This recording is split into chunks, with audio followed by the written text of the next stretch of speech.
Hi everyone, I am talking to you after I have officially finished my exams. I feel overwhelmingly happy and relieved and proud of myself for kicking butt this semester.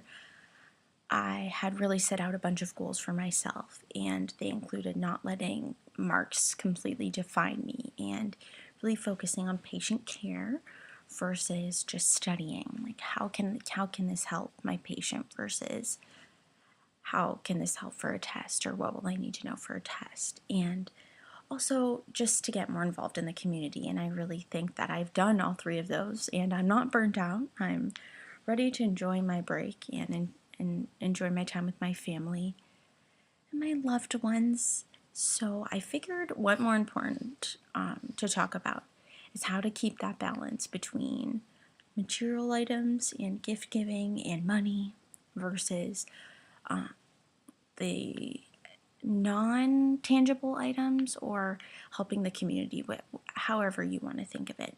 So I worked all Black Friday and it was a wonderful experience. I always enjoy working retail, especially during one of these days when people are very excited about all of the sales and they're in it to win it. And like the excitement and intensity on these customers' faces really makes my day because I'm quite the intense shopper myself. I get in that mall and there's no stopping me. I make a beeline to whatever I'm looking for, buy it, and I'm out of there.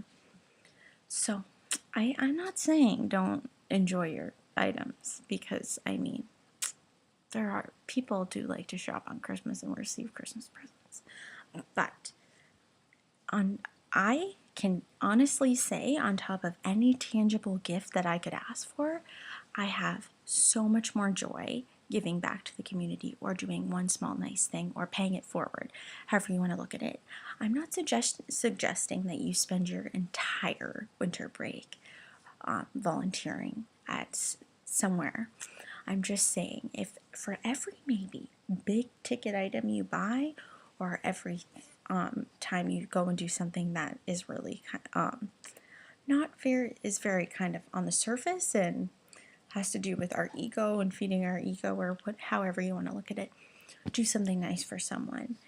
It doesn't have to be, like I said, going to some sort of organization, although this is a really wonderful opportunity and time to do that. It could be as nice as putting a dime in someone's parking meter that is about to run out, or holding the door for someone, or helping someone with their bags, or going over to your neighbors and helping them shovel their driveway, or giving them some hot chocolate, whatever tickles your fancy. Just do something nice for someone else. It can be in your family, it can be someone you don't know. I think this is just such a wonderful time and such a wonderful opportunity to reinforce what is really important in the holiday season. So I just wanted to share 2 recent things that I had done, and then also include some resources at the bottom of how you can get involved. But again, it's not all about the formal things. Sometimes it's just doing little things whenever you have the opportunity. So the first thing I did was I had been doing some research with a clinical nurse specialist in the stroke prevention clinic at Lake Ridge Health, Oshawa, and I realized that community hospitals, actually any hospital, there is so much need that it's not possible to get everything you need.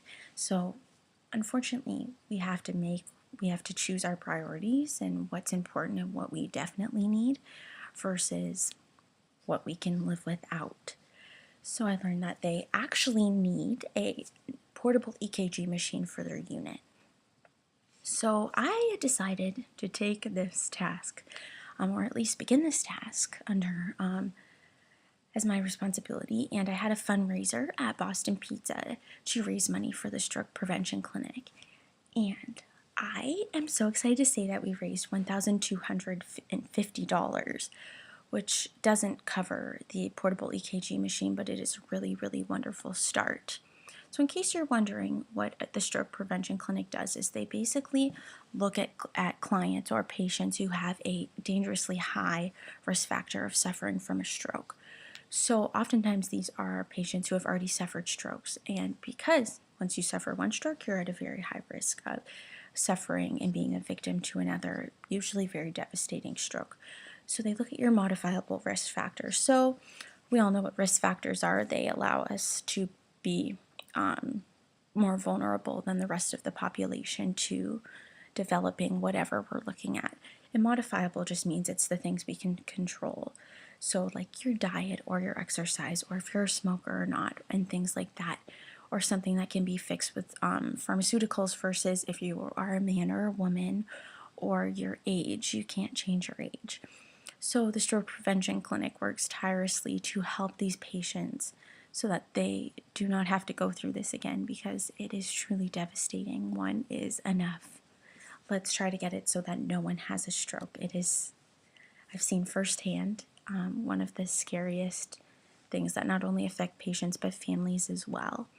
So we raised that money. I would not have been able to do it without my year and my friends and my family, my loved ones, who all showed up and bought amazing raffle tickets. And there were amazing local businesses and also larger businesses that took part in this. And I just opened my eyes to all of the amazing people in my life, and how wonderful people are for supporting a cause like this.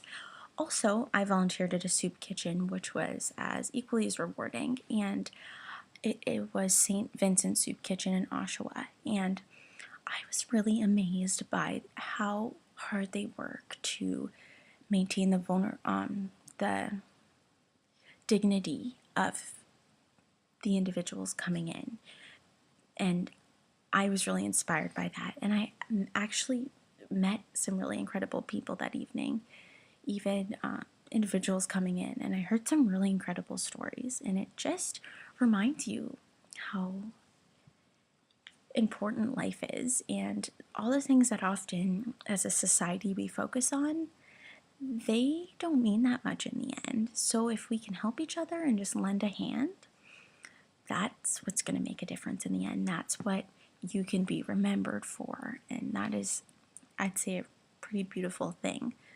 So my recommendation to you is, while I know we're all going to be out looking for gifts and working hard and trying to make money at the same time and being overwhelmed, first of all, take care of yourself, take a break, sleep well.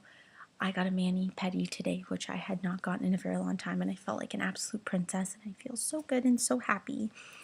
And then I recommend just paying it forward and doing something really lovely for someone.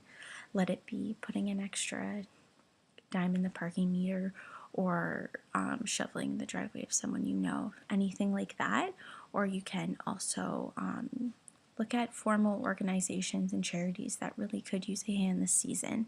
I am going to include the link for Lake Ridge Health Foundation if you are interested in making a donation for the Stroke Prevention Clinic, and the link to St. Vincent's Kitchen so that you can find out more about it, as well as a few other links of resources in the community that you can get involved in also for the new year.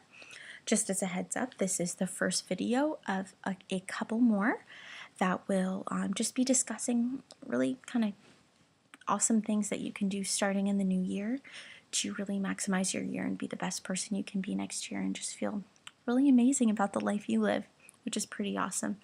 I wish all of you the best break that you could ever dream of and have, and I hope that all of your wishes come true and more. Take care, guys. Bye.